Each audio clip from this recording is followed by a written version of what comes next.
Welcome to the Sleazy Podcast, the podcast about anything and everything, but mostly TV and movies. And now it's time to get sleazy.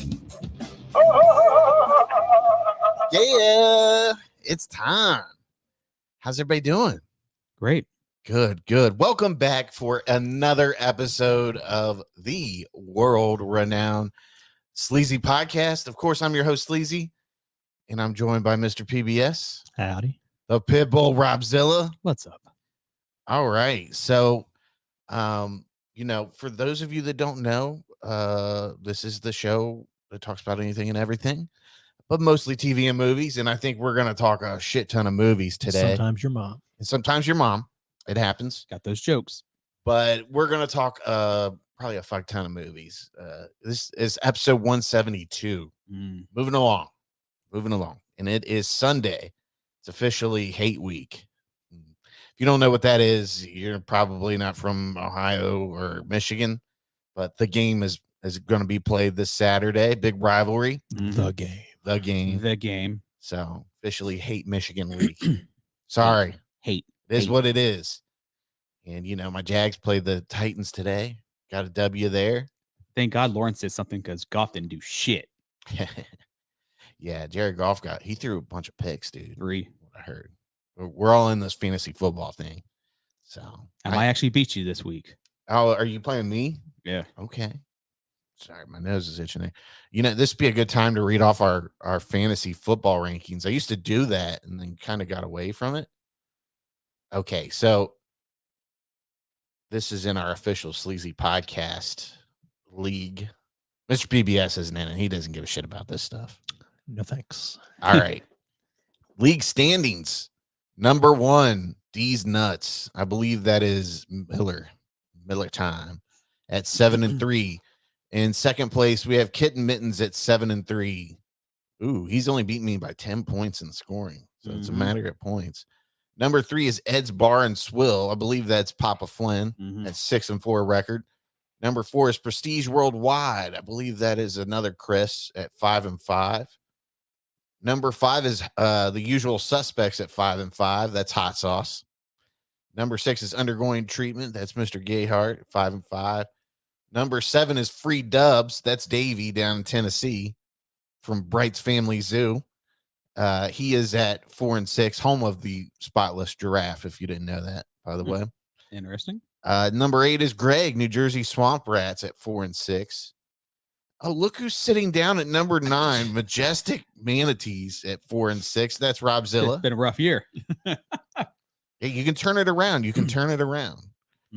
And number 10 is Dick Fitzwell at 3-7. I think that's Mikey. Man, I just got a message from Jason. Should we call Jason and hook him up to the? What's going on, buddy? You want to see if he'll hang out or if he'll answer it? You probably will. I've seen him like twice this week already. Have you really? Connected to the Rode Procaster. He's got to pick up, right? Yo. Hey, buddy, how you doing? Oh, pretty good. Hey, you just asked if there was no show going on. Yeah. Guess what we're doing right now? What's that? We're recording. Oh. You're on the show. Say hi. What'd you call me for? Hey. Because we wanted you to be on the show just to see if you'd pick up. Oh. Sorry, it's lowered the standard so much. Oh, You just upped it, buddy. You upped it, buddy. what you been up to this weekend, Jason? Not much. Went to Ash Cave this morning. That was about it. You haven't talked to any people that approached you on the side of High Street? No banana hecklers this weekend. Well, that's good. Aren't you Gil from Mike's Barbecue? What, buddy? All right, buddy. We just wanted to say hi. Is there anything you want to add to the show? As far no, nothing I can think of. No saying that you can think of. You're always good for this one. Top of my head. Okay. Sorry. All right. Take it easy. I got a few things to do, buddy. All right. We'll see you later. All right, see you. God bless Gil. Yeah. God bless Gil. So we've got sidetracked. How was everybody's week? It was long. Long? It's Long? What made it long? Work. Okay. Well, guess what? You got to do it again tomorrow. obviously a two-hitter of a week. Yeah, it's a 2-hitter. A 2-hitter of a week. Needs to be like 4 or 5 at this point. Yeah, he came over and he was like, "Where's that vape pen at? I need to know." I need to know. Starting to get a little hungry. Okay, so it was a long week. Anything that caught your eye this week? No, just worked and we took the dog to the vet. Oh yeah, how'd that go? Oh, it was fun. You didn't put it down? No, I had to carry him in. Oh, it's time to put him down, dude. So get this. His blood work and stool sample came back. He's perfect health. He's great. Yeah? Yeah. His thyroid's a little low, so I give him thyroid medicine. Fuck that. Dude. This motherfucker's going to outlive me. Who is fronting this bill on this dog? It's split. You need to just split the euthanization down the middle at this point. It was funny because we were leaving and then one of the texts came in. She's like, well, don't go out there yet. There's a aggressive dog out there. We're like, okay, well, that's fine. Right. So, because it doesn't like dogs. So we were walking out and the owner was holding the dog and it's a big, thick ass pit bull. He's just like staring at the dog. Oh, shit. They're like, it's okay. We got him. Like, our dog is fear aggressive. So that's okay. But he's blind. So he ain't going to do shit. They start laughing. Okay. So excellent story, Rob. I know. Fantastic story. So at what point have you thought to yourself, we're keeping this dog alive just to have us an excuse to get out of things, or this fucker's probably suffering and we're just keeping him alive for us? I think he's somewhat happy. He just probably forgets. Man, the last time I was over there, that dog did not look happy. He could barely walk outside. Which he can walk. He doesn't really walk on linoleum. He's got to have pain in his joints. I don't know. We'll have to get him. If he can't get up and walk, he's in pain. You just said you had to carry him into the vet. Well, it's just he's uncoordinated, so I didn't have to fully lift him up. He's uncoordinated. What other like you're talking about like a newborn horse walking? Right, Yeah. right. Like at what point is it not going to click in your head? Why is he uncoordinated? It's because he's fucking old and hurting. Yes, he is old. Yes. Old ass man. Yes. Imagine how you feel at 38. Now imagine how that fucker feels at, what is he, 14 or something? Something like that. So what's that in human years? Like 100? It's about there. Yeah. Yeah. I mean, well, it's probably like 70 or something. It's like 70, 80. Yeah. But still, it's ridiculous, Rob. You're being inhumane by keeping this dog alive. My boy. I know I sound like an asshole, but this is the truth. After I went through this before, you're gonna see Brownie on the next ASPCA video with Sarah McLachlan singing about him. Please put me out of my misery. It's gonna be like the voices. Take your knife and cut my throat. Fucking kill me. I'm not gonna make it. That's the best movie ever. Dude, I swear to God, it's only me, you, and Muzz that watched it. Yeah, we're the only ones that like that. Well, movie. I think what's that movie called? The Voices. The I think Voices Papa with Flynn Ryan watched Reynolds. it, but he said it's like that he movie hated sucked. it. Yeah, he hated it. I thought it was hilarious.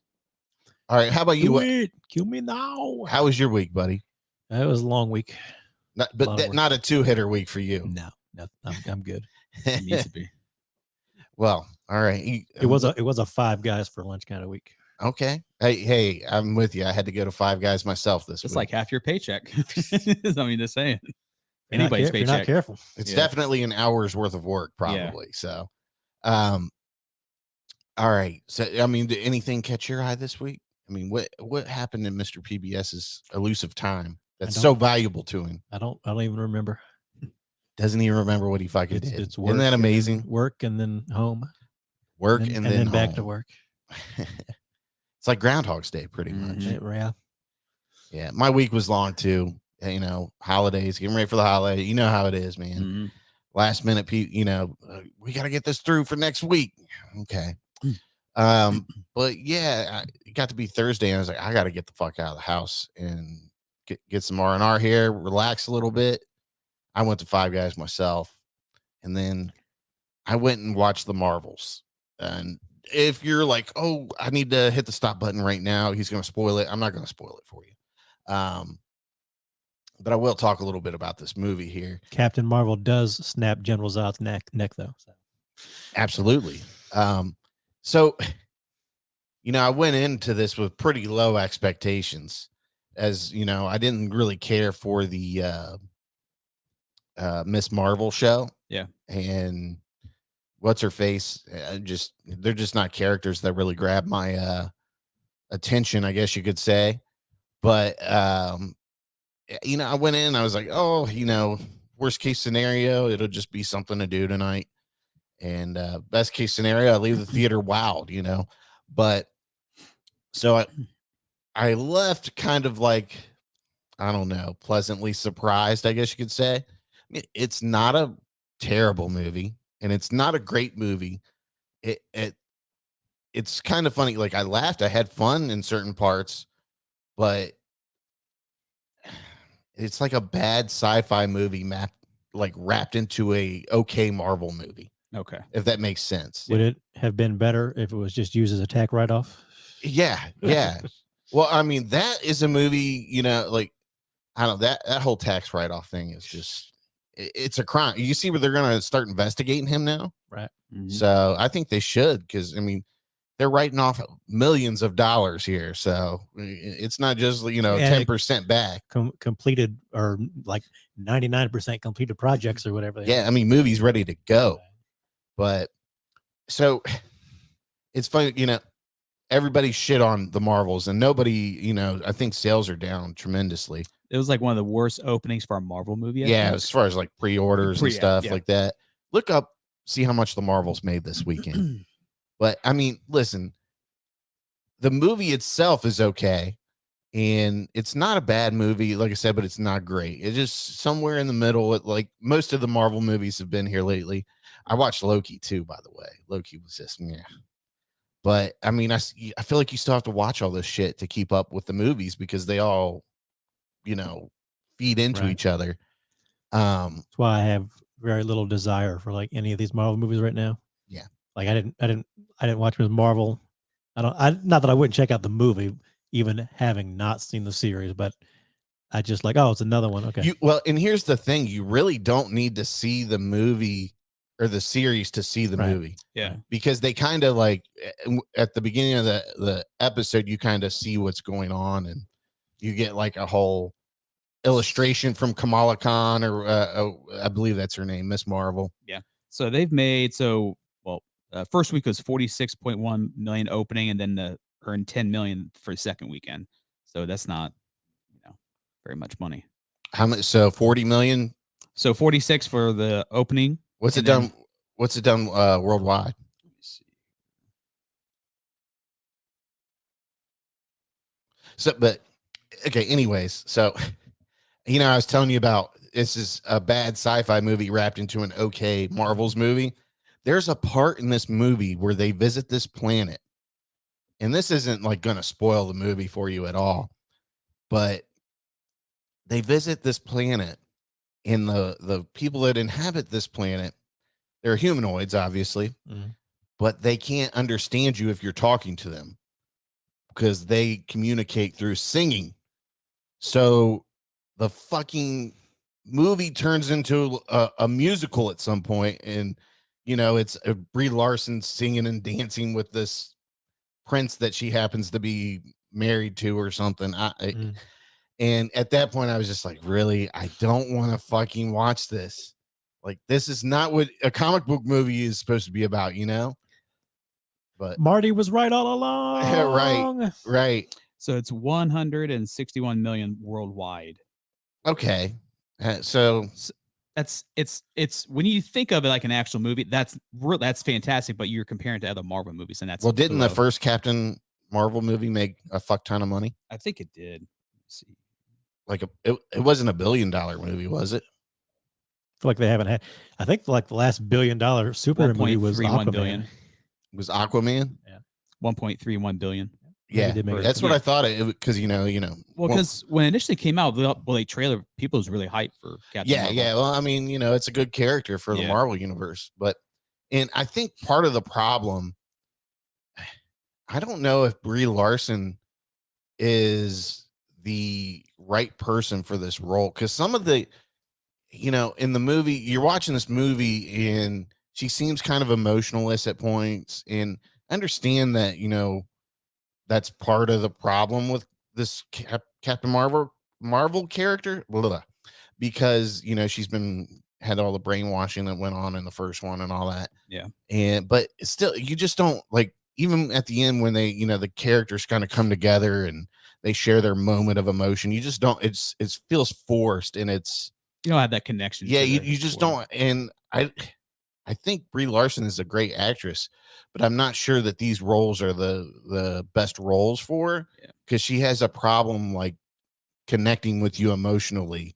Well, It's I've heard a lot of people just also don't feel she's like the best fit for being Captain Marvel for it. Yeah, I mean, I don't know who you would get to play that role, but Yeah. she just doesn't. Something comes off kind of odd about it, and the way they try to get the character to attach to you emotionally and stuff.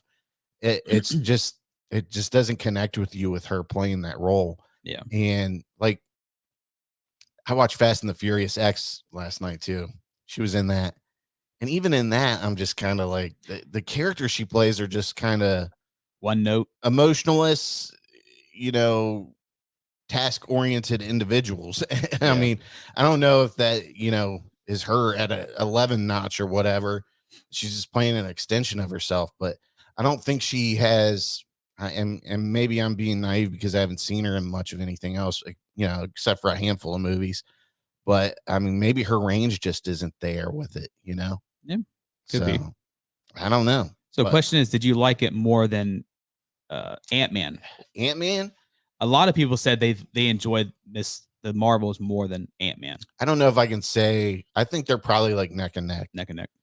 But I mean, I did enjoy the scenes with Goose, the cat. The cat was fucking awesome, dude.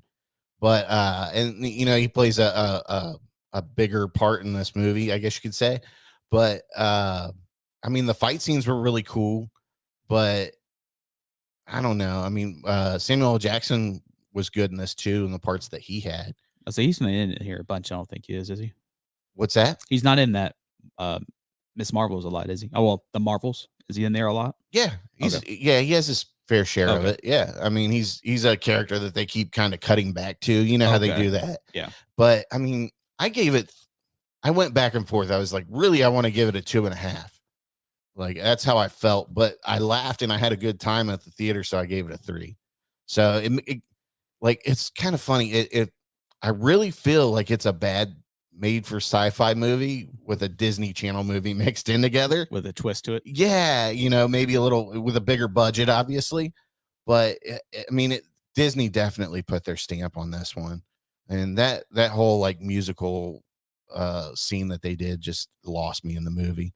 So I mean, there was things that really like kind of didn't sit well with me, and but I still had fun. They made up for it as the movie went along with certain scenes. Right. But I mean, I genuinely laughed at a few parts, and kind of had some oh shit moments when they were fighting, because I mean the fights were kind of intense. Yeah. And that was cool with them switching powers back and forth, and they kind of figure out how to coordinate it and stuff. So when they're with their powers. Yeah. So when they're like fighting and stuff, they don't get all jumbled up. But I mean, that stuff was cool. And then of course they had to have Kamala's parents in there too. Mm-hmm. So her family was all in it, mixed in, and that's what I've heard a lot of people say they like the family. Yeah, the family was cool. Yeah. And I mean, they had some funny parts. So I don't know. I think it's definitely one you can wait for it to hit Disney Plus, and I think a lot of people are kind of feeling it that way. I mean, it's expensive to go to the movies. Yeah. It was a $15 ticket to see that. Yeah. But I think they said over the next 2 weeks, there's like 11 different movies coming out. Yeah. So, I mean, screen time is going to be drastic for this. I don't see it making much more than it's made this weekend. Yeah. So it's not, I don't think it's going to carry over into the holiday weekend like they were obviously hoping for. Right. Especially with the Hunger Games and stuff coming out. Yeah. I did see that. Is it like Ballad of Songbirds? Yeah, it's a prequel. Was anyone asking for a prequel? No. To the Hunger Games? No. Were you? No. I mean, It's I quit Hunger Games after the first movie. yeah, that's exactly how my thoughts say. Yeah. I've seen bits and pieces of like elements, but it's just like 5 minutes. I'm like, yes. I see they're available. They're all available now on one of the streaming platforms. Producer, look it up. Look it up. Look it up, Rob. One thing I heard was that sort of a problem is like everything's starting to look the same. Yeah. Like the movie, because they use way too much green screen kind of technology, so that the movie almost just ends up looking like the TV show instead of having its own kind of bigger thing. Well, yeah, and especially nowadays, they rely on cutting back money so much that they use these 3D environments instead of the whatever it was called. I forget what the name. Along with the green screen in it. You can watch them all on Hulu. Yeah, that's what I thought. Okay. Yeah, it's just like I watched the Fast X last night. By the way, I mean, these movies, I don't know how they just keep making them. And there's 2 more coming to this. Jesus Christ. Part 2 and 3 to Fast X. I kind of wanted to watch it, but then you got to watch it, dude. Well, I've seen clips with Jason Momoa, and I actually did like it. They made Jason Momoa like the Joker of the Fast and the Furious franchise universe. I kind of heard somebody say that. Yeah. Like, that's what he reminds you of. He's like all like giddy. And I'm like, what drug lord or bank guy acts like this? I guess that was his portrayal because he didn't want to be just a straight regular, like crazy badass. I think if he just played the straight crazy badass, it would be better with some one-liners in there. But he's like very flamboyant in like, it, and like a peacock. Yeah, it's just very odd when you see it. But yeah, there's some very cringe-worthy dialogue in this one with Vin Diesel, and the effects are like so much of it is so green screened and not practical effects that it looks so fake and bad at times. Like there's a scene where they're on this dam towards the end, and they blow the dam up, and of course Vin Diesel doesn't accept defeat because he's in his car. They didn't take his car away from him. I got my weapon. And they go down the dam to beat the flames. Like I don't know what kind of fucking bomb they set out. It was like an atom bomb almost, the way the flame was like coming for them and shit. And it had like a little mushroom cloud like effect where it was blowing everything. And it was like the whole point of it was Vin Diesel's beating it with his car and his NOS. He hits the NOS there. Of course he does. And beats it. But saying like Vin Diesel shows up in Oppenheimer. Yeah. It was like they saw Oppenheimer and they were like, fuck yeah. They were like, we've got an idea for the end of Fast X. And then when you see that, you kind of appreciate more Michael Bay when he does his car stuff, because at least it looks good. At least Michael Bay puts effort into his shit. Yeah. Like he may not be the best storyteller, but he's damn good at blowing shit up and making it look real. Just like what's one movie with Ryan Reynolds, 6 Underground, like that first chase scene was fucking great. Yeah. But Ambulance was underrated from last year, I think. I gotta watch that. Ambulance was all right. It was a nice little action-packed movie. The Marvels, it's probably one of the better superhero movies that come out this year. Of course, there haven't been too many besides Ant-Man, and Ant-Man came out this year, didn't it? It was like February this year. Yeah, and then Blue Beetle. Well, the best one was Guardians 3. Yeah, and then Guardians. Yeah, so it's 3. Definitely right below Guardians 3. Yeah. Yeah. But nothing's topping that one. No, that was the superhero movie of the year. Yeah. That Blue Beetle, bro. I watched that No, it's just average. Just average. Like there's some cringe-worthy parts in that, and it's ridiculous, dude. Like I don't even want to go into it. It's that. I mean, I probably should be great, but like there's a part where they just know how to fly a plane, like this plane that's just been hidden all these years. Like they all know how to operate it, and they all jump in and fly it, and it's just like, come on, man. Come on. I wanted to like it too. It's got a bunch of people in it that I like. Yeah.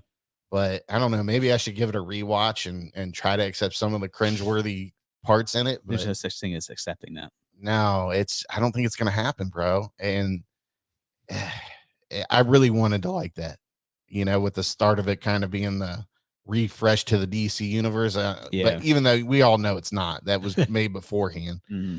But yeah, I wanted to like it, and I was like, ugh. It was. I just wish this like fresh, And- redo would be dark like DC should be dark. Yeah, it's not going to be. I know. It'll be jazzy and fun, like the Guardians. Yeah. But these are the same people that are telling you that the Zack Snyder cut was bad are probably praising this movie, and I'm like, it wasn't that good.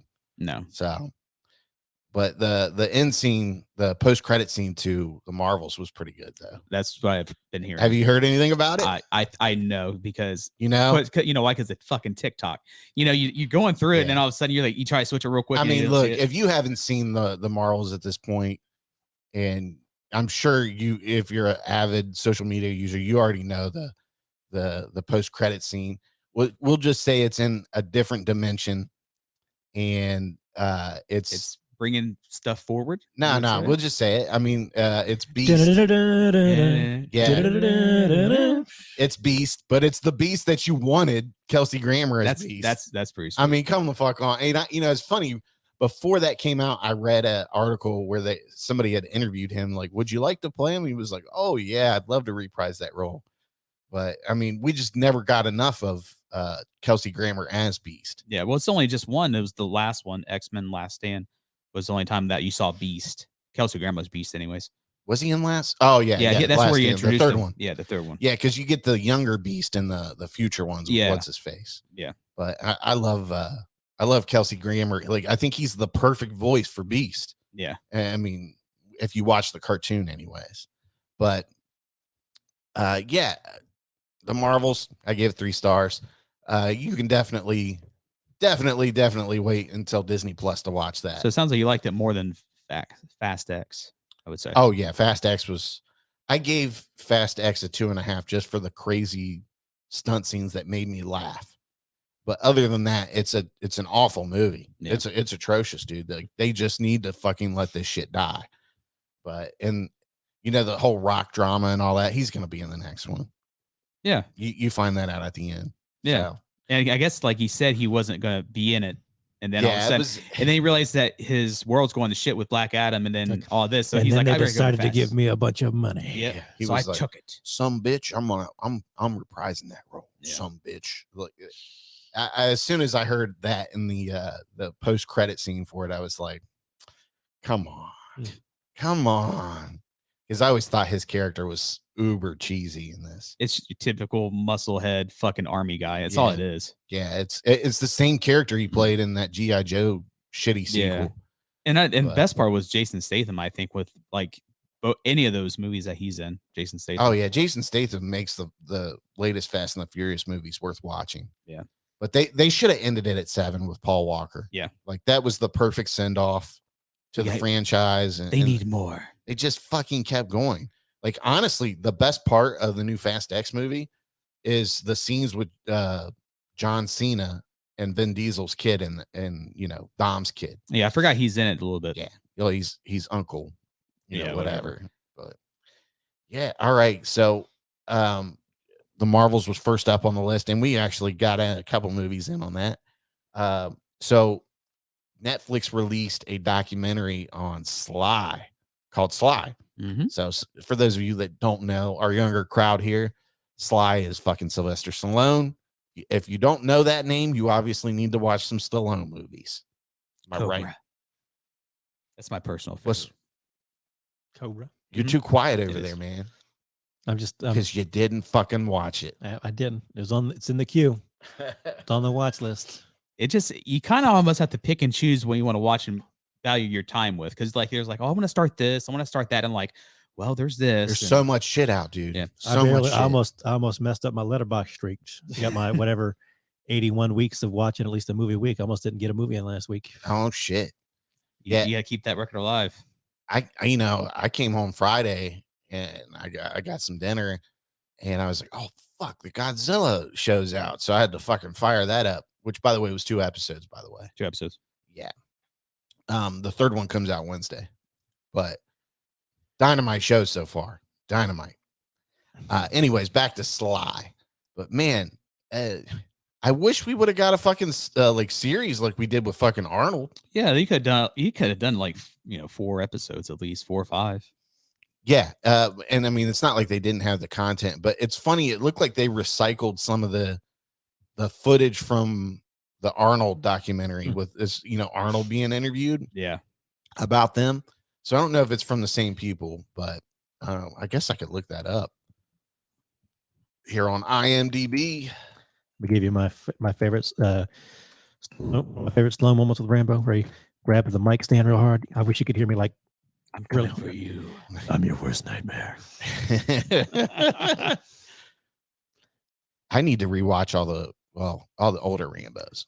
I think it was the one I watched was the most. It was like the last one, and like he just grabs his guy his collarbone and just breaks it with his hand. I'm like, Jesus Christ, dude. And it was so painful looking. I was like, ugh. Man, but it was a really good documentary. I fucking enjoyed it, man.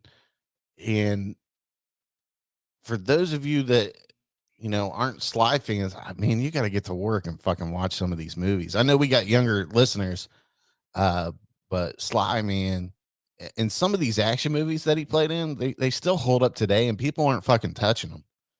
I mean, you tell me a better action movie than that first Rambo movie. That was fantastic. Yeah, it was fucking great. But and one thing that I took away and learned from this documentary, I didn't realize he had such a rut there after Rocky. Yeah, like I didn't know either. He had a couple movies bombed there, didn't they? PBS. Which one? Let me go. I know the first. I know it was like the movie like right after Rocky. The movie. I'm amazed that he actually even got to write and get Rocky 2 and all them together. Okay, so yeah, I just didn't realize that. I mean, I thought Stallone hit it big with Rocky, and it was just success after success after success, and it wasn't, man. Mm-mm. He had to battle and get his career back on track at some point.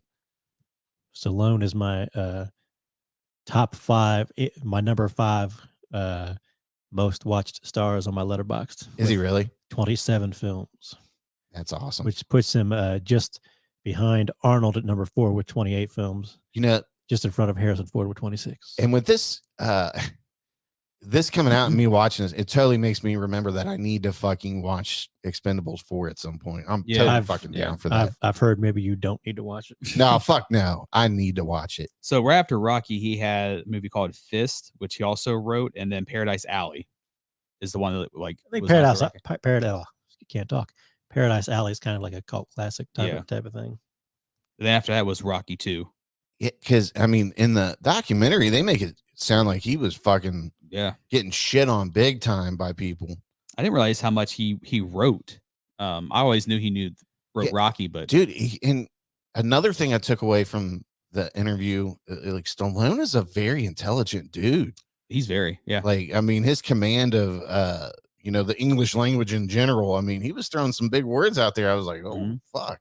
I didn't know how much of a rough kind of like childhood he had. Yeah. I knew about the childhood being rough to him, but I mean, the dude is a writer first and foremost. And I mean, you can definitely tell when you talk to him that he's a writer, and that's very surprising. You just look at Stallone, you think he's a meathead, and he got into acting because of his physique. Like, no, the dude was a genuine writer, and I just think that he's probably one of the most underrated people is in entertainment. When you think of like writers, you wouldn't think Sylvester Stallone. Like, I mean, he doesn't have an Oscar, does he? Like, he has one obviously for Rocky for like best motion picture, I believe. Something like that. But, or maybe screenplay too. But I don't think he has one as far as like, definitely acting. not an acting. Yeah. And I think he got robbed for Creed, dude. He should have got best supporting actor that year. But yeah, he's definitely one of the more underrated actors of all time, I think, or influential people of Hollywood. Yeah, look at his credits from all this. You kind of forget of all those movies. Subway Thug, Jerry Savage as Sylvester E. Stallone. Go ahead, say Death Race 2000. Death Race 2000, Machine Gun Joe. Yep. Let's see. 0 Academy Awards, 3 nominations.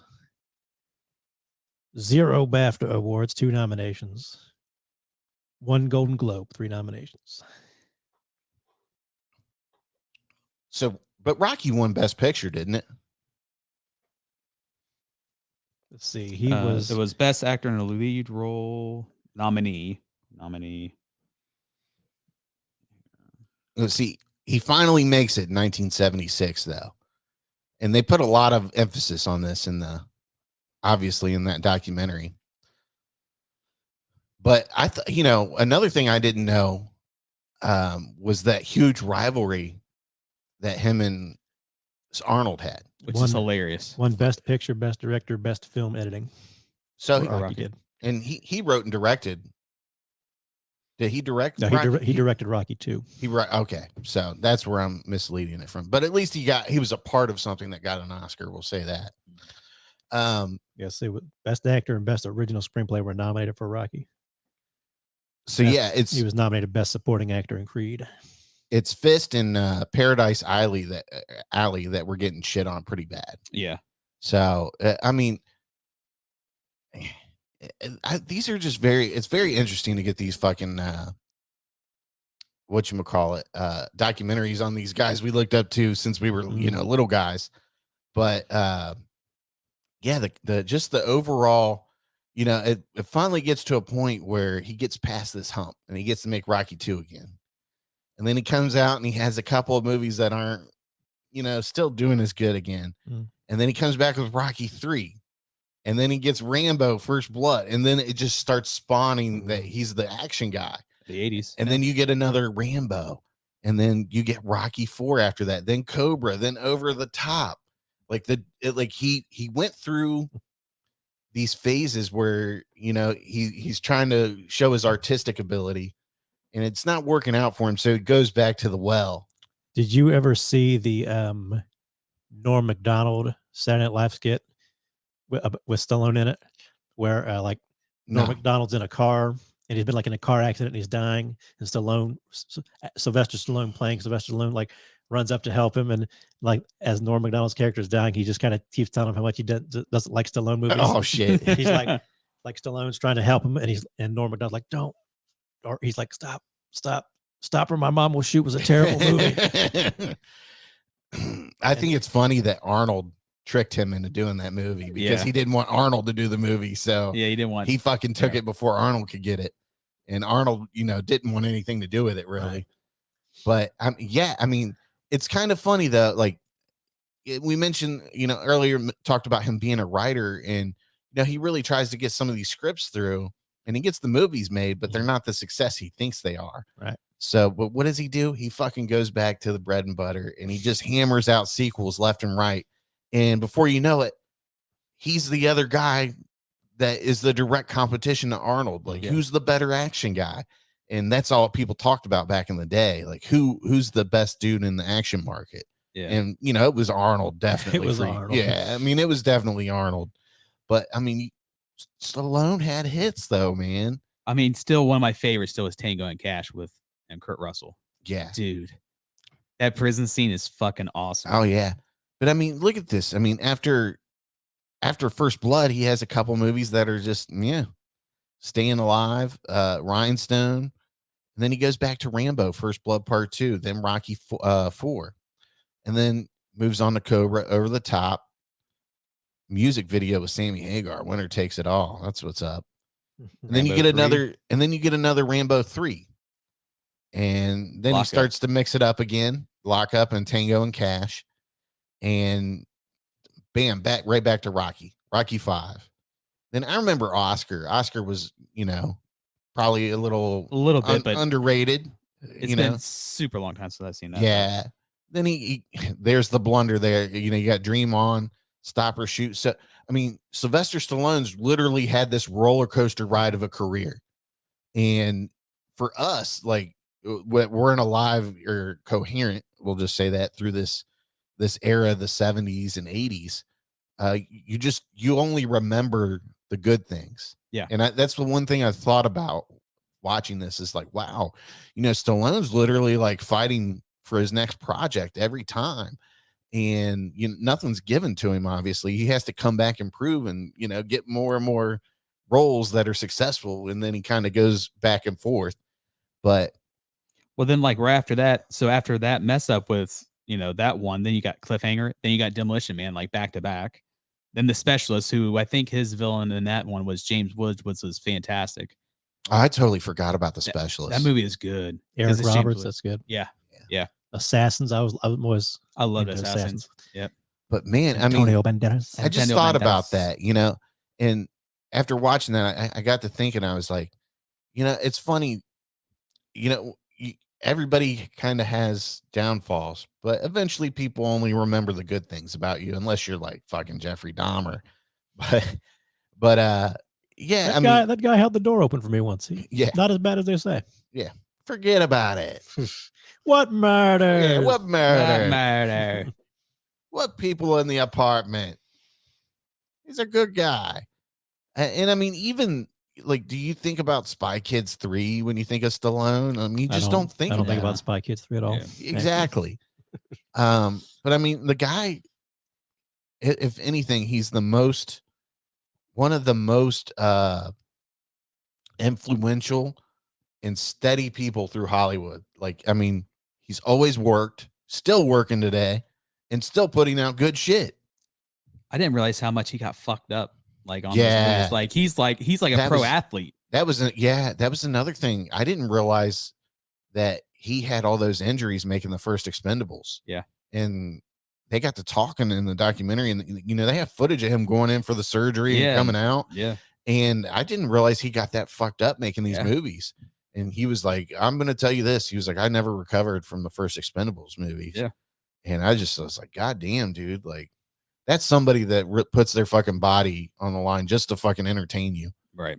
I mean, obviously there's a money factor involved in this, but truly, I mean, he could get a stunt person to do this shit, but he's out there fucking doing it himself. I'll do it myself.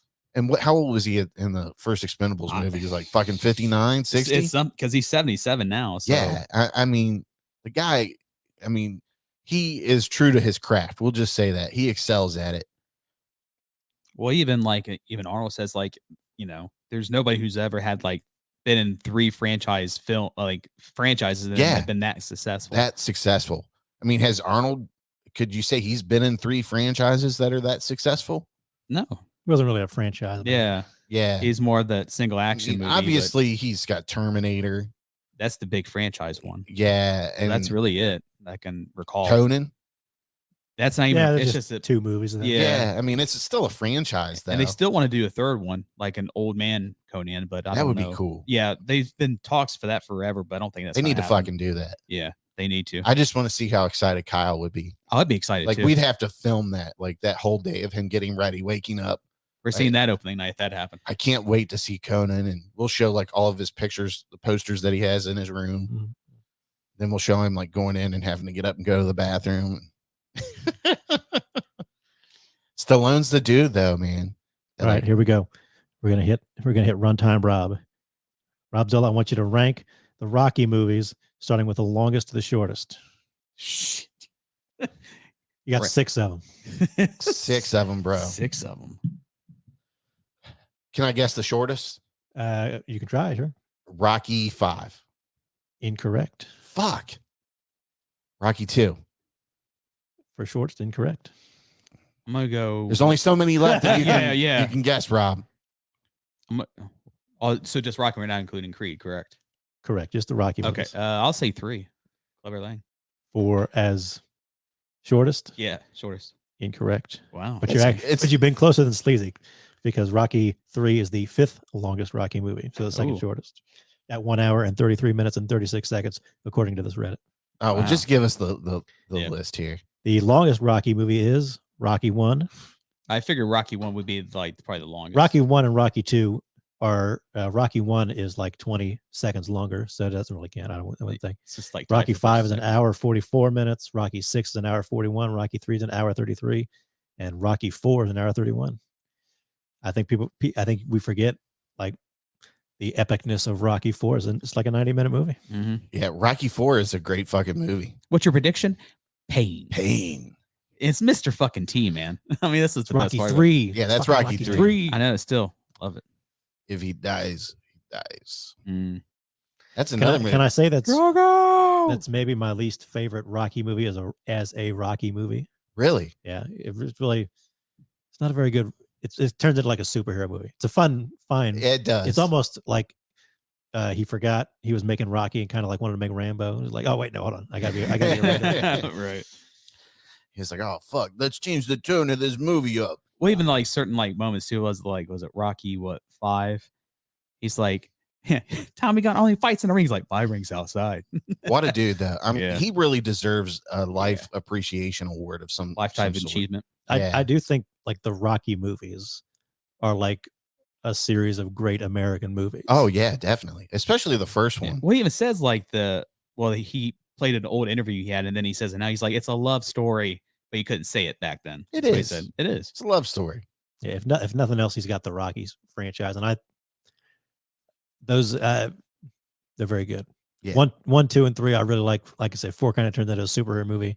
5 makes Rocky a person again, and the Creed movies, of course, been pretty good. But You know, it's what a do great you sort of think? American franchise. What do you think is the most underrated Rocky movie? I'm personally, I'm a big fan of 2. Yeah. I think I don't remember if I told on this on the podcast before. The scene gets me every time, where Adrian's just given birth, but she's in the coma now, and Rocky's there every day holding her hand or whatever, Yeah. and she wakes up and like, I'm gonna quit boxing. I'm not gonna do it. She gets him like real close, like, I just want you to do one thing for me, Rocky. Win. Then you That's hear a the great- music. And the music starts swelling, and Mickey's like, let's get him, let's kick his ass. It's a good movie, man. Well, I think what you learn in the documentary too, there's times of like how he introduces personal life into the character. Like Apollo Creed, when he was like pissed off and they were like giving him a hate mail to Sly for the movies he did. Where was this talk at earlier when we were talking about the documentary? I don't know. He's waiting on that 2-hitter to wear off. Yeah. He's like, oh. But anyways, carry on. So, but then also just like when he has that moment with Mick and how he was, where was his moment where he was there to train him? He had that issue with his father that he What couldn't about say my those things. prime? Yeah, I didn't Yeah. get a prime. yeah. And my most underrated Rocky movie is Rocky Balboa, the 6th one. That's a fine movie. One of the best speeches of all time in a Mhm. movie is with him and his son, and he's telling him, this isn't you. That's not how winning's done. But I just I love it, man. I held you up. it's my such- hand. This is gonna be the best person in the world. Yeah, and Rocky is all about a comeback story, and the man just has to keep coming back every point in his life. I prefer the speech from I can't remember if it's 1 or 2, but I think it's 1 where it's like, it's not about winning, it's about going the distance. Yeah. I mean, some of the best. Like, if you ever need a motivation in life, watch a fucking Rocky movie, and you'll be motivated doing what you need to do. You'll be crushing it. We need to take Rob for a run around the cul-de-sac here and like film him like he's Rocky, like running through the streets. Yeah. 10 seconds there. Get some kids to chase him. Got the black lollipop. Get the geese to chase him. When they're back in season. I'll really move in. Some geese are fucking crazy. I should record that cough and mix it into the music there. Get a Bring get a that beat back. copyright ban on that. Okay, so moving along here, we also all did some homework here, and we watched The Killer on Netflix. This is Mr. PBS's boy, isn't it? David Fincher. Dave Fincher, the latest in the Dave Fincher discography, I guess you could say. Filmography, sorry, not discography. Thank you for pointing that out, sir. That's what you're here for, right? But yeah, I'm kind of surprised this is a Netflix movie. I mean, I figured. I mean, don't they release this in theaters now, anyways? Sometimes they do. Yeah, I I think Netflix does own like a theater or theaters that they theatrically release it in. Yeah. For like awards consideration, because you Yeah, have 'cause to they have to actually do that. release that Yeah. movie. Yeah. He has some deal with Netflix because his previous movie Mank was a Netflix movie as well. And people are still talking about like, oh, Netflix canceled Mindhunter, blah blah blah. Like, they didn't cancel it, people. Dave Fincher's just got other shit going on, and they released these people from their contracts so they could go to fucking work. But so anyways, The Killer, starring Michael Fassbender. For those of you that don't know, that's Magneto, amongst many other roles. He plays an assassin, I guess you could say he is. Yeah, he's a hired killer, basically. But it's a very emotionalist movie. Yeah. And that's on purpose to Mhm. kind of relay that this guy just doesn't have any emotion. I was reading somewhere and I didn't fucking notice this. Mhm. I don't know how people fucking notice this, but he doesn't blink at I all just through saw the that movie. too. Yep. He does not blink at all through the movie. What a fucking achievement that is. Right. To film everything without him blinking, you know, and actually get it across and without editing or anything like that. But Fassbender is Fassbender. And I think I wouldn't have liked this movie as much if he wasn't in it. yeah, if Michael Fassbender isn't in it, and the narration that he does such a Yeah. great job It's with fantastic. throughout the movie. Anticipate. Don't improvise. Yeah. Yeah. And yeah, he keeps talking to himself. Mhm. But I mean, it was a really good movie, a little anticlimactic at the end. Like the ending was just very anticlimactic. Yeah. And I don't know. I can't remember what I gave it on Letterboxd. I think I gave it a 3 out of 5 stars. I think a 3 or 3.5. because I mean the narration just keeps you like in tune with the movie and how it feeds into the next scene and goes, you know, from each thing. But I mean it was very good, I thought. So what did you think, PBS? I was into it. It's almost sort of a I don't want to say black comedy exactly, but it's sort of a dark comedy. It is Yeah. very. He's not like the best assassin. No, clearly not. And that's sort of part of the narration is he's always kind of narrating this very cold way of doing things, but is also kind of messing up at the same time he's doing it. So it's not overly humorous, but it's sort of meant to be almost He had to be satirical a bit. somewhat good because he had his shit together so much. Right. So maybe he's like kind of at the tail end of his thing.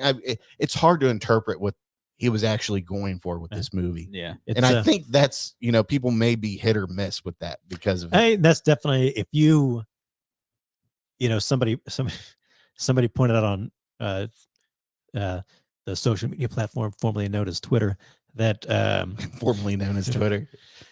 that you know the movie kind of starts off with the credits. And it's sort of like one of those kind of like your typical kind of action movie credits. Yeah. And then it goes into like a 20-minute scene of him waiting to be able to take his shot or whatever. And it's that's meant to sort of get you, if you don't understand that he's kind of not making an action movie in a way, Yeah. then you might be like, oh, this is just kind of overly long and not quite what you're looking for. But if you kind of tap into what he's doing, I think you get more out of it. And I like the scenes like that where you just kind of like, you know, the waiting is the hardest part. That's what gets you. I forget exactly what he said, but it was something along the lines like, if you're not good with being bored, then this isn't the job for you. Yeah. But like that opening scene is literally him just sitting there waiting. Right, checking his His Apple Fitbit. Watch or His whatever, Fitbit. Fitbit or what he's got.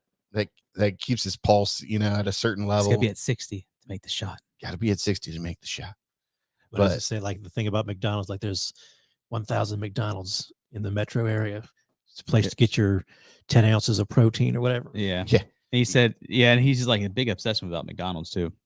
Yeah, you see him like he doesn't eat the bread from the McMuffin or whatever. He just grabs the egg and ham, The sausage, yeah, or sausage, whatever the Mhm. fuck was on it. But it is a good action movie as well because the scenes where he's actually getting into it are pretty good. I like he goes to his office and he goes after some of the people who come after him. And I wasn't aware. I don't think that Tilda Swinton was in it as much. And she's got a good scene with him. She's not in it too long, but it's like a really good scene. yeah. She's like maybe like 10 minutes. Yeah, I've heard talking, which was interesting. right. As well. It's pretty much just talking to assassin. Yeah. yeah, it was a good movie, and I'm glad Fassbender. I thought I read something where he was like quietly retired. He was like He's being like a car race driver. He's or like something? racing Yeah. cars or Yeah. something somewhere, Yeah. just kind of low key, and he kind of came out of that to do this movie. Yeah. And I'm kind of glad he did because, like we said, I don't think anybody else is going to quite play that role as well.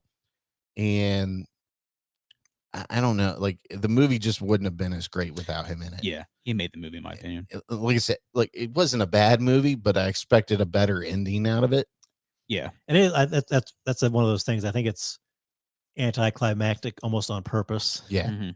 And because I did think the same thing when I was watching, like, oh, that's Like kind it of the end. ends and you're like, that's it. Yeah. Like something else has got to happen. Right? here. You're like, Right. oh, come on. Like, because they give you just enough bit of action mixed in with this, the dialogue that you're kind of like, okay, where's it going next? Right. You're Where's waiting for it the big going payoff. next? You're waiting for it to happen. Yeah, and then it just kind of ends, and you're like, It's like, well, oh, it's like I that want was more out a of the letdown. character. Yeah. But You do, after watching this, you do want to see Michael Fassbender's character more and how it developed. it's a solid 3 out of 5 stars. I mean, if I'm we're like 3.5. okay, yeah, At least a I 3.5, can't. maybe It's more. like This 3 or is- 3. and I think if I rewatched it again, I might go up to a 3.5. Obviously. This is one that I almost if I obviously I didn't watch anything last week, but I really keep thinking about rewatching this one. So I'll have to get that in at some point. But I'm Good. trying to catch up with my other Fincher movies that I haven't seen. All right, like what? Well, I was working on my he had the list ready to go. I was working on my Fincher rankings. I think we talked about this a while ago when it first came out. Yeah, Because like I still hadn't seen The Social Network, which I've seen now. that's a good movie. Right. So I still haven't seen Panic Room, Benjamin Button, and I didn't see Mank. And I feel like there's one more, but I've seen Panic Room. Haven't seen Benjamin Button. I wanted to rewatch Girl with the Dragon Tattoo I've seen that. because I remember liking that, but I've only Yeah, seen I it liked once. The American version. Yeah. Okay. Yeah, it was okay. They never followed up for the American version for the next. Nah, they didn't. Nah, I they don't think it didn't. made enough for it. money. It was a good. But I that think- one had Daniel Craig, right? good movie. Yeah. That was one I wanted to revisit. But I kind of got my Fincher rankings for the one I did. And I don't know. Have you guys seen Zodiac? Oh, I think it's a really good movie. Zodiac's like my number one Fincher. I That's think It's good. is that Jake Gyllenhaal and Robert Downey Jr. Robert Downey Jr. Downey, Yeah, a whole bunch of other people. about the Zodiac killer. Yeah, that's like maybe sort of like a perfect Fincher film in a way. It really. He's good at the crime shit, man. Yeah. I don't know what it is, but he's killer. And my number 2 is The Game. I always like The Game with Oh. Michael Douglas. Oh yeah. That's been a long time. I have to rewatch that. Should rewatch that one. And my number 3 is Seven. I love Everybody Seven. loves Seven. 7 was good. I was gonna make the joke during spooky season when we were watching Saw.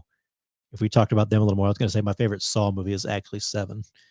Because you can't watch the Saw movies and not feel like it's meant to be like in the Seven kind of universe or whatever. Yeah, it's definitely inspired upon by What's Seven. in the box?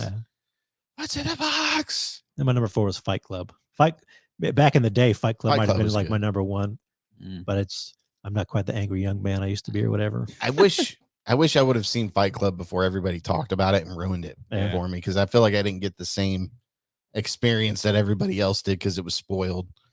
But it is what it is. It's still a good movie. And then I did watch The Social Network for the first time because I hadn't seen that one back when it came out or anything. And it really makes you kind of like wonder about Zuckerberg. Yeah. He's Well, a fucking creep. All of them, but especially Zuckerberg. They're all egotistical, man. They're all just kind of like rich kids who kind of got Yeah. lucky more than anything, really. I'm watching the Uber show with Joseph Gordon-Levitt, Mm. and that is quite a journey too. We'll have to talk about that on the next show. It's on Netflix, but it's like a Showtime show. Okay. I forget what it's called, but it's about the rise of Uber, I guess you could say. But they do some fucked up shit. Oh, I believe it. Yeah, they do some fucked up shit. But yeah, Social Network. Yeah, all them guys, fucking, they're monsters. Is all it is. Yeah, they're all. I think if you look into like the actual story behind the movie, they're like all just kind of like rich kids and come from rich families, and not that they weren't kind of intelligent people, but they got in there, they got their money, they treated everybody like shit, kind of. Kind of lucky. Oh yeah. Yep, they definitely are very spiteful people. We'll say that. I guess they said because there's a scene where like the attorney from the other side asks him like, "Are you paying attention?" And he's like, "Do you think you deserve my full attention?" Yeah, I'm giving you the minimal attention that I can give you. And I think that was an actual quote. I think Aaron Sorkin, who did the screenplay, I think he took actual quotes from like the transcripts after they released them and all that stuff. that's So you're like, hilarious. oh, okay, that's Zuckerberg might have said like that he felt like he wasn't really well represented, but it's like I took your quotes. What do you? That's Yeah. what Yeah. you said. That's what you said. You fucking cyborg. So that's another one I'd like to revisit at some point. Give it some time to stew. Yeah. Yeah, that's probably due for a rewatch for me. It's on been- Netflix, I think. Yeah, Yeah. I think it is. It's been a couple years since I've seen that. All right, so we're gonna end the show with Talk to Me. We are way behind on this one. We should have had this one in spooky season, Yeah. but it is what it is. We finally got it. You know, we were ready to talk about it last time. Give me your hand, Robzilla. Let me talk to you. Oh wait, that's the other guy. That's some shit. I really want one of those hands to just put out on display. Yeah. They sell them on A24's website. But Really? I'm not paying. I'm not paying what they want. I was for it. gonna say, what's the price? A couple hundred, I No. think. Yeah, no, thank You can get a mannequin, find a fucking mannequin hand It somewhere. better have like the cast signatures on it or some Yeah. shit, you know. We had the directors and writers on that shit. But so this is an A24 movie. Let me get some. Talk to me on the screen. Not to give anything away, but is there something about A24 movies and people smashing their faces into desks or whatever? Yeah, Jesus In Christ. one particular scene. they're like, gotta have a face smashing in this movie. between Talk to Me and Hereditary. Hereditary. Right. It's like, God dang. Okay, so here's the synopsis of this. When a group of friends discovers how to conjure spirits using an embalmed hand, they become hooked on a new thrill until one of them goes too far and unleashes terrifying supernatural forces.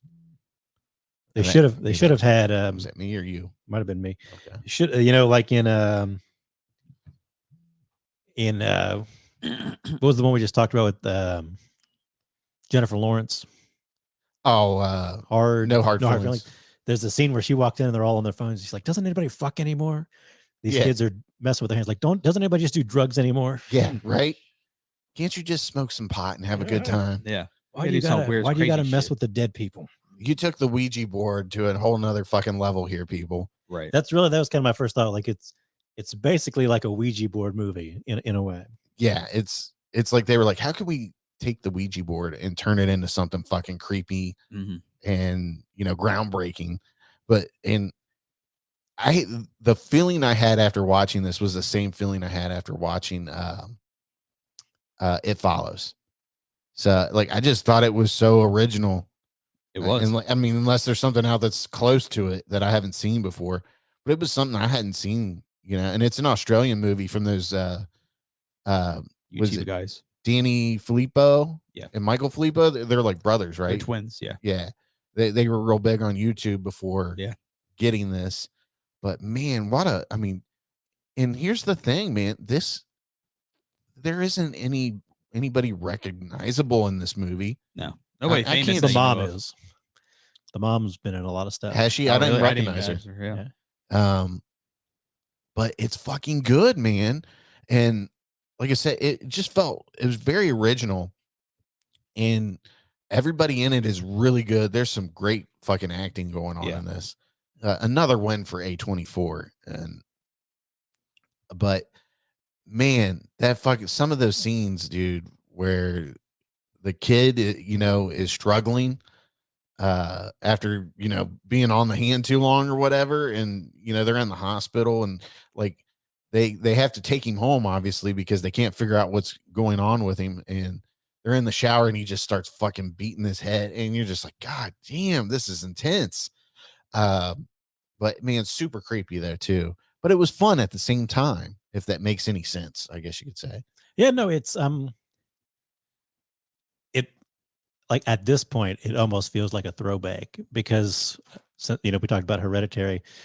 So many of these movies are like about trauma, and not that this isn't. Yeah. But so many of them are kind of like, is this real? Is it a metaphor or whatever? It's like, no, they're talking to dead people. Yeah. It's not like the lead character is, mentally ill or something. Yeah. And thinks like, no, you're talking to dead people. It wasn't, it definitely wasn't like Hereditary where you're like, is this really happening or not? Yeah. But man, solid fucking movie. I think I gave this 4.5 out of 5 stars. I think like 4 for me, So- 4. It's somewhere in there. Let's see here. Letterbox. And I agree with the hype with this because when you hear like, oh, this is the best horror movie, and we've heard this all the time. It's like, is it going to be? But I think it holds up to it. I mean, in my opinion. so far, it's probably my top pick for horror movie of the Yeah, year. I see it for me as well. I think probably Cobweb might be second right now. Cobweb was good, man. Yep. It was so good. Okay, so I have not entered it yet in my master list of favorite movies of the year, so I'm still thinking about it. yeah, I gave this 4.5 out of 5 stars. What'd you give it, Rob? You don't know right away? No, I didn't. Oh, you're killing me, bro. I'm sorry. What would you give it, PBS? I didn't give it a ranking yet. I'm still. You piss me off with that shit. Sometimes I got to think about it. It's like I always see movies and I'm like, well, should I watch that? Because PBS watched it, but you never leave a ranking, so I don't know if it's good or not. I'm still kind of. I gave it 4. Yeah. Part of me wants to say 4, but I'm really leaning maybe toward closer to 3.5.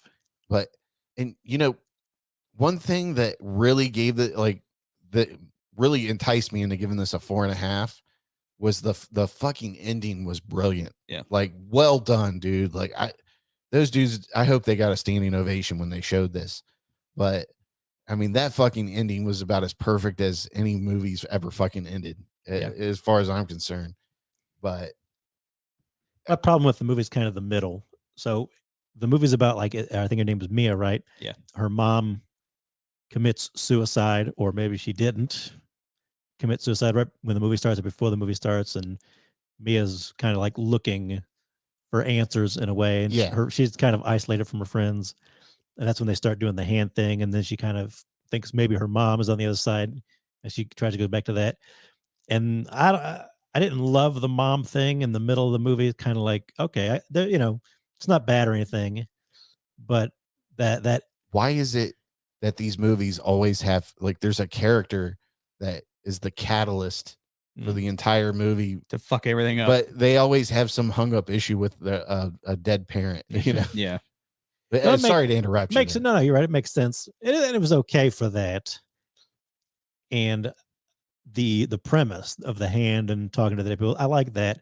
And the ending really does save it for me. And the thing with the younger brother who gets possessed, basically, it's all very good, but there's something missing for me that really stops it from being over the top. It's good. It's definitely worth checking out. It's definitely one of the better movies of the year or recently. The ending solidified it for me. I was like, I fucking love this movie. I've watched it twice so far. Yeah, the ending's great. I think what I liked about it is that they're talking to dead people, but it's just they're acting it's like a drug for them. Oh yeah, that's what it is. Because they feel so great after being possessed or something. Yeah, so I don't know, it's like euphoric or something, but that's what I liked about it, because it's not like, oh well, you're crazy, you're not seeing these people. Well, they're acting like it's a fucking drug, and they love it. Oh yeah, they definitely are. Somebody just needs to do a skit where parent goes into their kid's room, opens the dresser drawer, I found this in your room. What is this? That's not mine, I swear. Do you think when Rob finally has to put Brownie down, that fucking hand's gonna turn up and he's gonna bring it over here? All right, guys, just give me fucking another minute. I gotta see Brownie on the side. I need another minute. I know Brownie's gonna be there. Hold on a second, Brownie, are you there? All dogs don't go to heaven. No, they don't. Sometimes they end up in the void. Yep. Waiting for somebody to talk to them. Yep. That candlelight.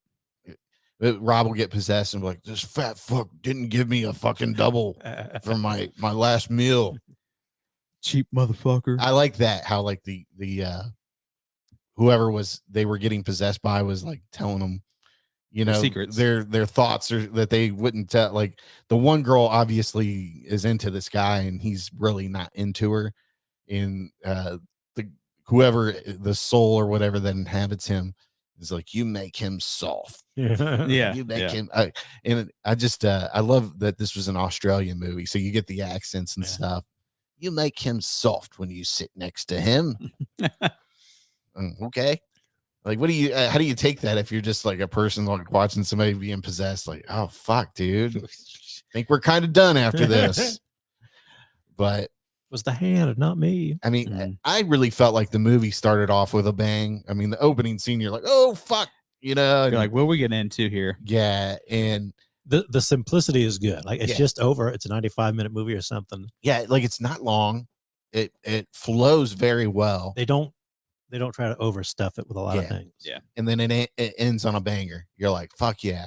That's what I'm talking about, right? They're making a sequel. And I said it was a prequel. They're making a sequel for it. Yeah, I see that. It's very, you can I'm not saying they set it up to make sequels, but it's They leave it open. very for it. sequel friendly. I wonder how many like hands there are that like I'm all down for a sequel, but now I want to know more about the hand. The hand verse. I need to know. I need a prequel to tell me about the hand. Mhm.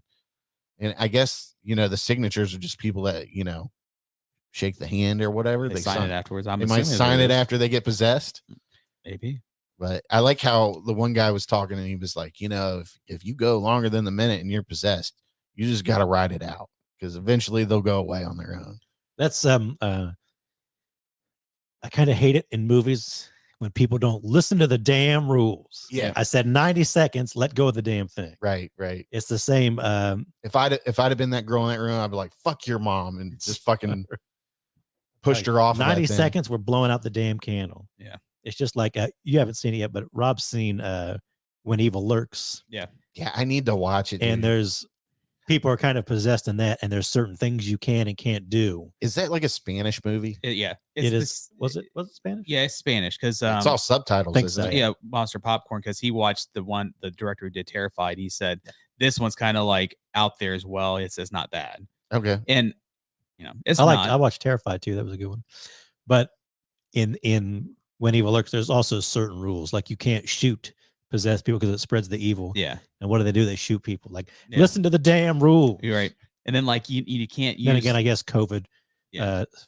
taught us how people can't follow simple rules. So I think maybe- another rule is like you can't use electric light because they go in the shadows. It's just like what? Oh shit. It's certain shit like I think that. I need to watch this. Well, now. it's just like they leave that open. They're like, well, why? Because you're more curious. I'm not about it. gonna lie. I've totally been a pussy as far as like watching it. I'm like, I don't want to watch it. I by don't think myself. it's not. I don't think that's the scariest movie of the year, like everybody says it is. It's good. Yeah, it's not. It's decent, but I'm not blown away by it. I'll have to watch it for the sleazies for sure. Yeah. So, but I put it pretty close to Talk to Me. okay. All I right. give like a 3. It was okay. So, what would you give? Talk to me. I'm heavily in like the 3.5. He's so hit or miss with that 4 star. yeah. This is a movie. If like I said, if the middle was a little better or stronger, 4-star probably, just for that ending, and like I said, the simple premise and all that, I really like it a lot. But that 4-star, I just can't quite give it. And you were a 4-star, right? Yeah. So 3.5, 4, 4.5. I really fucking loved it. As soon as he came over, I was like, eat your burger, buddy. We're watching it. Well, I even asked him too. I was like, been looking for it. It's on Netflix. He's like, Netflix UK. I'm like, fuck. They fucked that up, dude. Yeah. They were like, oh, it's going to be available on Netflix. And then it comes out and people are bitching about it. They're like, oh, it's just in the UK. I don't know why it's not streaming somewhere. Yeah. I ended up renting it off Amazon for $5 or whatever. I scored I get emails from these websites that sell digital codes, and I scored it for like $10 or something like that. So I was like, fuck, I'll fucking take that any day of the week. Yeah. Because I mean, if you're gonna rent it for $6, just pay spend the extra extra for it. $4 and have it Yeah. whenever you want. But what is your feet like in my fucking area here? What did You know how short my legs are. I can't be reaching that far. you were like stretching to get Yeah. over here? That's all I know. I'm sitting right here. You're doing it on purpose, aren't you? It's very suspicious. You know those little legs don't reach. Yeah. I'm right here, big boy. Might be another hitter Yeah, for the week. fucking talk to me though. You got to watch this movie if you're a horror fan. If you just want to watch something entertaining, fucking rent it. It's worth the money. Rent this movie, check it out. And I wish I could tell you it's streaming somewhere, but it's not. So it's available digitally, obviously, to rent, or you can just buy it. If you want to buy it. I did rewatch It Follows last week, Yeah. just because that was on Netflix or whatever, and I hadn't seen it since it came that out. we got great fucking news. We're getting a sequel to It Follows Finally. from the same guy. Yeah, same guy. They Follow, I believe. They follow. Yeah, They follow. I'm stoked for that. I've always wanted more of it. Yeah. Because you just kind of, the way it ends, you're just kind of like, yeah, it just keeps going. Right. So Yeah, no, that was that's still really. I liked it when it came out. It was a little. It's just different. It's a little different, especially back right when it came out, and it's still kind of different. I like that. It's good. It still holds up pretty well. excellent. So if you had to pick your favorite A24 movie, what would it be? And I'll pull up hold on. a list here. Let's see, A24 movies. Hereditary for me still was just I went and saw that in the theater, and I just kind of like, oh, That's okay. up there for me. That's probably one that to me. That's like one of the scariest movies. You really to dug me. A20 or Hereditary. Sorry. Yeah. Man, I tell you what, though, I'm really looking forward to the Iron Claw. Yeah. That's going to be fucking good. That and Silent Night. The Claw. Is Silent Night a A24 movie? I don't think it is A24. We're talking about A24 I know, movies but still, here. it's John Woo, baby. Come on. John Goddamn. Woo. All That's what you films. know. This one looks pretty interesting. This dream That's the one I was scenario. telling you about. You're like, that's fake. No, it's not. I didn't say that, did I? Yeah, you're like, you don't know what you're talking about. I don't recall saying that. Maybe you were describing it, and I was like, "Are you sure that's real?" There you go. This was months ago. Though. Are you high right now? Yeah. Yeah. Did you have a 2-hitter? Priscilla 4-hitter. looks interesting. I haven't seen anything for that yet. I'm curious. I'd probably check that one out. Yeah, I've heard Past Lives is interesting too. I think that's on my watch list. You Hurt My Feelings. Bay is Afraid. That looked kind of really different. Yeah, I wish there was a better. Like, do we not have a better thing here to go off of? I think this is on Yahoo. Why is this on Yahoo? Hello, Wikipedia. Google.com.